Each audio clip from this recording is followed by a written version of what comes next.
I see a lot of people these days saying they have OCD, PTSD, ADHD, blah, blah, blah. But honestly, most of them don't even know what the hell those things actually are, and they instantly label themselves as part of it. Like if you're someone who multitasked yesterday, barely slept, got stressed the next day, and suddenly started saying you have ADHD, welp, bro, you're seriously underestimating what ADHD actually is. So today, let's look at the world through the lens of someone who genuinely has ADHD.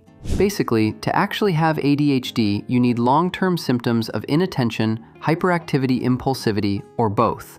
Let's start with a 5-year-old kid. A child with ADHD usually grows up constantly being told they're kinda deaf because they struggle to focus on what people are saying and often seem spaced out. They go to class with their head in the clouds while their body can't stop moving around like the other kids. Forgetting school supplies or randomly making loud noises becomes a regular thing. And worse, sometimes they'll impulsively grab things, interrupt people, or jump into situations that aren't even theirs to begin with.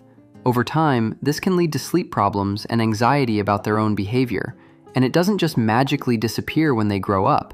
It can continue all the way into adulthood, even at 25 years old. You start noticing how hard it is for them to finish long tasks, remember schedules, keep up with deadlines, and the worst part, completely losing their sense of time. They struggle to truly relax and often make impulsive decisions. Even talking to them can feel intense because their reactions happen so fast. Sometimes they react emotionally before you even finish your second sentence like most people normally would. But these are only some common signs because according to the Royal College of Physicians, adults with ADHD often also deal with other conditions like dyslexia, Tourette syndrome, and disorders related to language organization and communication.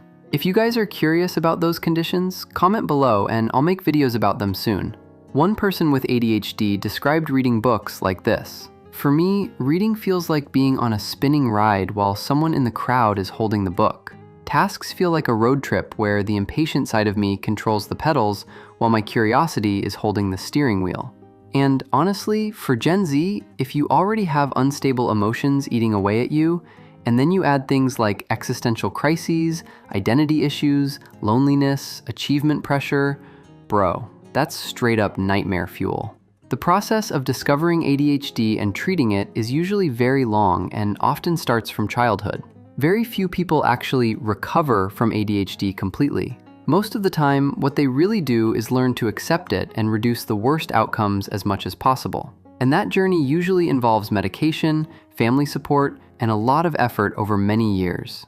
So if your attention issues don't have that kind of long-term pattern, then you probably don't have ADHD. You're just extremely normal. Don't use these disorders as a way to explain every struggle in your life.